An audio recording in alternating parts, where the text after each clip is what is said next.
প্রতিদিনের মতো সংসারের টুকিটাকি কাজ ও রান্না বান্না নিয়ে থাকছে আজকের ভিডিওটি পুরোটি দেখতে থাকুন। ফ্ল্যাশব্যাক। সো হ্যালো এভরিওয়ান, আসসালামু আলাইকুম। কেমন আছো সবাই? আলহামদুলিল্লাহ আমি অনেক ভালো আছি। চলে আসলাম তোমাদের মাঝে নতুন আরেকটি ব্লগের মাধ্যমে। আমার ব্লগটি ভালো লাগলে অবশ্যই লাইক কমেন্ট শেয়ার করবা, আর অবশ্যই সাবস্ক্রাইব করতে ভুলবা না। সবাই সাবস্ক্রাইব করে দিবা প্লিজ, সবাই একটু সাবস্ক্রাইব করে দিও। আপুরা ভাইয়ারা যারা আমাকে দেখছো, আর তোমরা আমাকে দেখো কিন্তু কমেন্ট করো না কেন? অবশ্যই কমেন্ট করবা, আর তোমরা কোথা থেকে আমাকে দেখছো কমেন্ট করবা, ঠিক আছে? তো আর যারা অলরেডি সাবস্ক্রাইব করে দিয়েছো তাদেরকে অনেক অনেক ধন্যবাদ, অনেক অনেক ভালোবাসা। তো আমি চলে আসলাম দুপুরবেলা রান্না করতে। দুপুর বলতে এখন বাজে 10:30। তো আমি রান্না করতে চলে আসলাম। রান্নাঘরে এসে আমি প্রথমে মাছ ভিজায় রাখছিলাম। এই মাছটাকে আমি পানি দিয়ে পলিথিন থেকে ছাড়িয়ে মাছটা পানি দিয়ে আবার ভিজায় রাখলাম। তারপরে এখানে আমি আজকে মাছ দিয়ে সালোনা রান্না করব। তো সালোনার যে সবজিগুলো সেগুলো আমি এক এক করে বের করে নিতেছি। আর এইদিকে হচ্ছে আদা রসুনও শেষ হয়ে গেছিলো বাটা।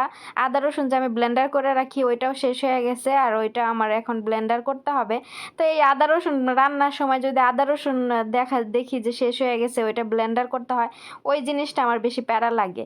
সত্যি কথা, এগুলো ছুলতে হয় আবার ব্লেন্ডার করতে হয়, অনেক ঝামেলা।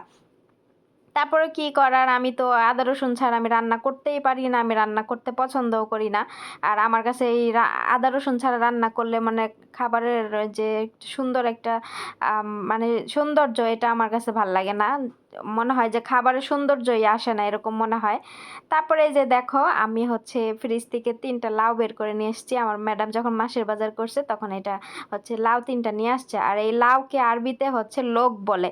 আর এই যে এইখানে আমি ফ্রিজে রেখে দিছি না, নর্মালেও কেন যেন ফ্রিজটা বরফ হয়। তো এই যে নর্মালে লাউ 3টা রাখছি, একটু একটু এই যে সাইড দিয়ে বরফ হয়ে গেছিলো, এর জন্য এমন দেখা যাচ্ছে। তো যাই হোক, এই লাউ দেখে মনে হচ্ছে যে একটা গান গাই যে স্বাদের লাউ বানাইলো মোরে বৈরাগী।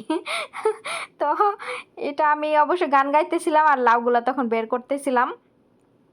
তারপরে এই যে আমি সব মশলা দিয়ে সালোনার মশলা কষাই নিছি। আর আমার চ্যানেলে সালোনা রান্না কিন্তু আগেও আছে, এর জন্য আমি এত সম্পূর্ণ শেয়ার করলাম না। আর মশলা তো সবাই কষাইতে পারো, তাই না? মশলা কে না কষাইতে পারে?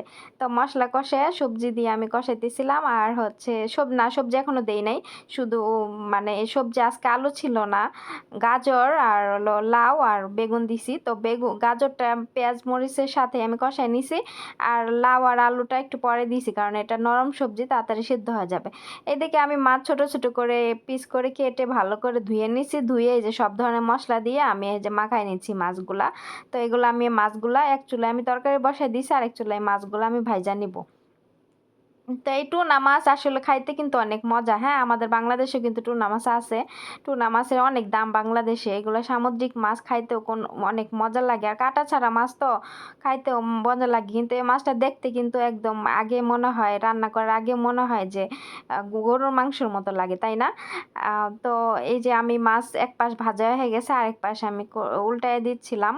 তো এইভাবে 2 পাশ ভাইজা পরে ওই যে ওইদিকে তরকারি তো আমি ঝোল দিয়ে দিছি, হ্যাঁ।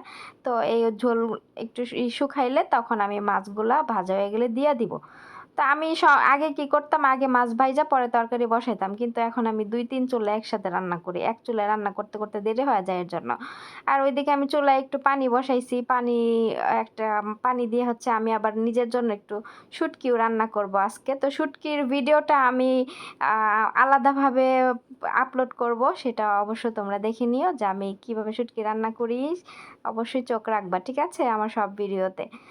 আর এই যে দেখো, আমার এই যে তরকারি কষানো হয়ে গেছে, এখন আমি অল্প করে ঝোল দিয়ে দিচ্ছি। আর সালোনার একটা মানে সৌন্দর্য হচ্ছে সালোনা ঝোল বেশি দিতে হয়। আমাদের দেশে যেমন ঝোলালা তরকারি রান্না করে না মাছ দিয়ে, এটা হচ্ছে সেম, কিন্তু এখানে হচ্ছে নামটা বলে সালোনা। আর এই খাবারটা সালোনা যে বাচ্চারা এত পছন্দ করে, গতকালকে আমার ম্যাডামের মেয়ে বলে কি যে খামিস সাবি সালোনা, মানে বৃহস্পতিবারে সালোনা রান্না করতে। এখন আমি মনে মনে কই বৃহস্পতিবার তো এখন অনেক দেরি, তো এই কয়দিন তো বিরিয়ানি তারপরে হাবি জাবি খাওয়াইলাম, তো আজকে ওদের পছন্দ মতো সালোনাটা রান্না করি, আবার বৃহস্পতিবারও রান্না করব।